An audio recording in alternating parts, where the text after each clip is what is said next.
Today I'm going to show you guys how to optimize your Google Ads campaigns so that your ads only show for the most relevant queries a user puts into Google. Now, one common thing a lot of people that run Google Ads overlook is to continually build their negative keyword list.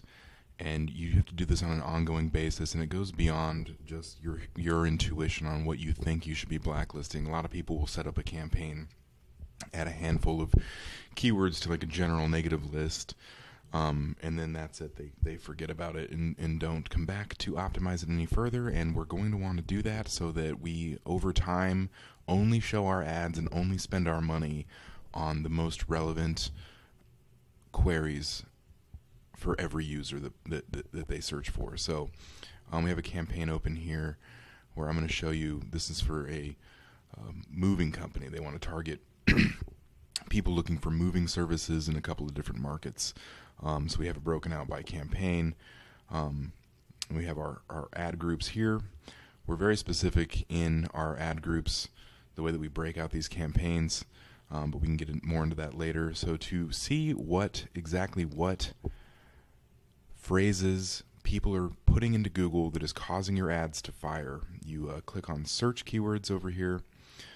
We select your campaign, obviously, then click on search keywords and then search terms, and this is going to show you exactly what phrase people are punching into Google that's causing your ad to fire. And then you just have to make the determination, is this something that we want to keep showing our ad for? So father and son moving, that's another company. Now, some people would argue maybe that yes, we should serve ads for this, and as you can see, this got a conversion. It's very, very likely that the person that was putting, or the people that are putting these searches in, are probably already a client of father and son moving, or probably just calling to get a checkup on their move, or for whatever the reason is. And some people argue, oh, we should bid on competitor terms because maybe it's somebody that's just looking for a quote. I kind of think the risk to reward of that isn't that great. So, why it's not really worth it for us to, in my opinion, for most industries, if somebody's typing in your competitor's name, they're trying to get to your competitor. They're not trying to get to you, and they're not in the research phase. Their intent is to call that direct person. So I usually always blacklist those. Again, we can go through some of these. All of these, so far look good.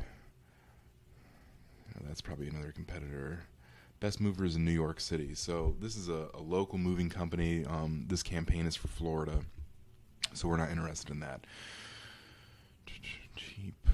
You got to make the determination. Do you want to show up for things like cheap movers? In this instance, I would say, sure, because they may be, their quote may be the cheapest, but certain industries you're going to want to stay away from that because maybe your product or service isn't cheap, and you're trying to sell a luxury, higher end service. So Chico Moving, that looks probably like a competitor. Dixie Moving and Storage, no. Movers Boston, no. Louisville, no. And this is something that we typically do on like a weekly basis, depending on the spend. If you have a massive daily spend, you're pulling in a lot of data, then you could do this more frequently. Moving company in Pittsburgh, that's not us. No. Affordable moving company. Moving. As you can see, most of the queries that we're coming up for, the majority of them are relevant, and that's due to the way that we structure the campaign to begin with. So I'll make another video on that, about how to kind of set your campaign up for success, so that you're not just serving your ads and spending your money on like ridiculous queries. Google will do everything it can to spend your money almost on anything else that you do, because to them that's almost free money. If they don't, if they can spend your money quicker, they certainly will. So if that means spending your moving company dollars on any search query, it will. I've been in campaigns where it could be for a moving, it could be for any service. It could be for a moving company service, and they're serving ads to people looking for like restaurants and stuff near them because it's just the way the campaign is set up. And the client has no idea. It's like, well, I'm only bidding on like moving related keywords. It's like, well, yeah, but the way you structured this and the way you selected your keyword match types, Google's got the green light to do anything it wants, basically. So how much do movers cost to move out of state? That might be something they may, want that call. And plus, you also got to remember too. I mean, you can see how many times they've served for some of these, so it's not the end of the world on a lot of these. We have it sorted by clicks. We could also sort it by impressions and really see. So movers, all moving USA, movers, moving company. So that one, we're getting down here pretty quick to not a ton of impressions served, graceful, direct. So a lot of it looks like it just ends up being, like in most industries, the word moving is in a lot of moving company names. So it's looks like to be almost the most common query we have.